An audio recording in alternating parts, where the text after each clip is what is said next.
yang akan mempresentasikan laporan keuangan konvensional dan syariah. Konsep dasar laporan keuangan. Setiap periode, misal setahun, perusahaan umumnya menyusun laporan tahunan atau annual report yang berisi. Yang pertama ada perkembangan historis dan rencana ke depan. Yang kedua ada ikhtisar laporan keuangan. Laporan keuangan menjawab kebutuhan informasi tentang kondisi dan kinerja keuangan perusahaan selama suatu periode tertentu. Melalui analisis laporan keuangan, manajemen bisa melakukan evaluasi dan menentukan langkah-langkah untuk perbaikan kinerja perusahaan. Selanjutnya ada bentuk dan unsur laporan keuangan. Yang pertama ada neraca, yang kedua ada laporan arus kas, dan yang terakhir ada laporan laba rugi.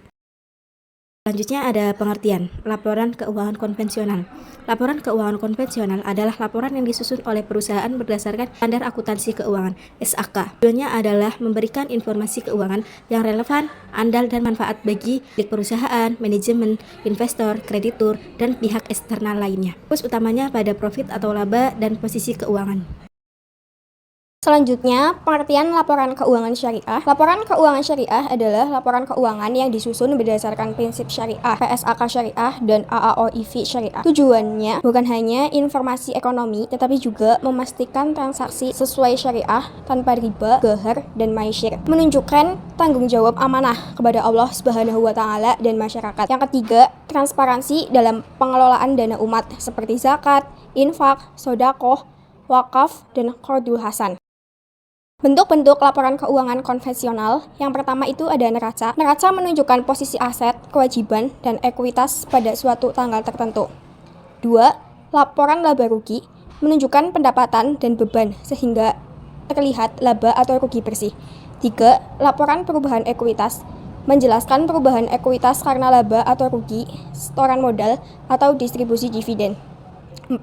Laporan arus kas. Informasi aliran kas dari operasi, investasi, dan pendanaan. Catatan atas laporan keuangan menjelaskan tambahan tentang kebijakan akuntansi dan rincian akun. Bentuk-bentuk laporan keuangan syariah. Yang pertama ada neraca, sama seperti konvensional, tapi itemnya menyesuaikan akad syariah, misalnya piutang murabahah, pembiayaan mudharabah.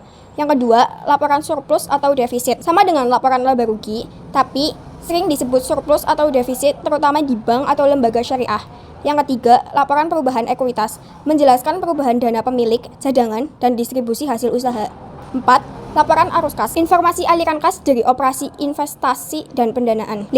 Laporan perubahan dana investasi terikat, berisi informasi mengenai perusahaan dalam saldo dana investasi terikat suatu entitas. 6. Laporan rekonsiliasi pendapatan dan bagi hasil, menjelaskan perbedaan antara pendapatan yang diakui oleh bank dengan pendapatan yang dibagi hasilkan kepada pemilik dana atau nasabah. 7. Laporan sumber dan penggunaan dana zakat, menjelaskan penerimaan dan penyaluran dana zakat. 8. Laporan sumber dan penggunaan dana kebajikan, meliputi qardul hasan, infak, sodakoh, wakaf yang dikelola lembaga. 9. Catatan atas laporan keuangan, berisi rincian transaksi dan penjelasan kepatuhan syariah. Selanjutnya ada prinsip dasar laporan keuangan. Dalam bank konvensional ada 6. Yang pertama itu ada akuntansi berbasis akrual, yang kedua ada kesatuan usaha, yang ketiga ada pengukuran berdasarkan nilai historis, yang keempat ada kelangsungan usaha, yang kelima ada keterbandingan, dan keenam ada relevansi dan keandalan. Sedangkan dalam bank syariah, yang pertama itu ada larangan gharar atau ketidakpastian, yang kedua itu larangan maisir atau spekulasi, yang ketiga ada keadilan dan transparansi, dan yang keempat bagi hasil atau mudharabah dan musyarakah. Perbedaan utamanya, yang pertama itu ada bank konvensional itu hanya ada 5 laporan utama. Nah, dalam bank syariah ada tambahan. Yang pertama itu ada laporan perubahan dana investasi terikat. Yang kedua itu ada laporan rekonsiliasi pendapatan dan bagi hasil. Yang ketiga ada laporan sumber dan penggunaan dana zakat. Dan yang keempat adalah laporan sumber dan penggunaan dana kebajikan. Kesimpulannya itu, baik laporan keuangan konvensional maupun syariah memiliki peranan penting dalam mencerminkan kondisi keuangan entitas.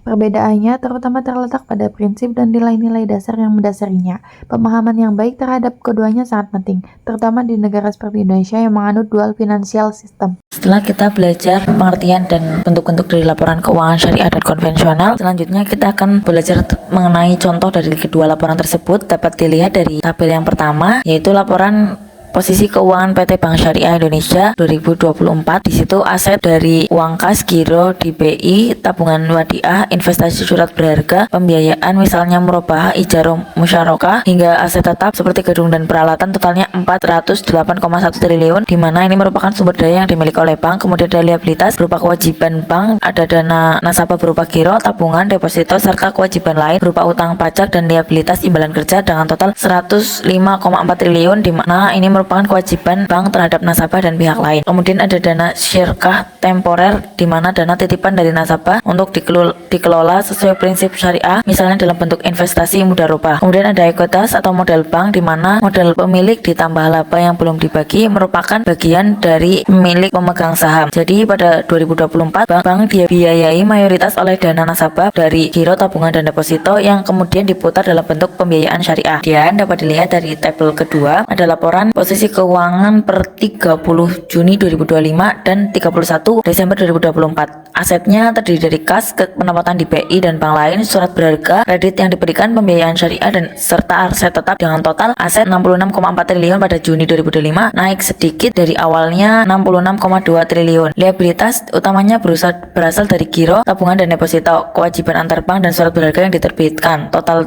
liabilitas ada 57,7 triliun pada Juni 2025, turun karena berasal dari sebelumnya 58,4 triliun. Ekuitas, modal di sektor agio saham, cadangan, dan laba ditahan. Ekuitas awal mulanya 7,8 triliun, naik menjadi 8,6 triliun. Jadi di sini laporan 2025 menunjukkan bank lebih kuat dari segi modal dan berhasil mengurangi kewajiban, meskipun total dari aset hanya naik sedikit. Jadi itulah contoh dari tabel keuangan syariah dan tabel laporan keuangan konvensional ya teman-teman.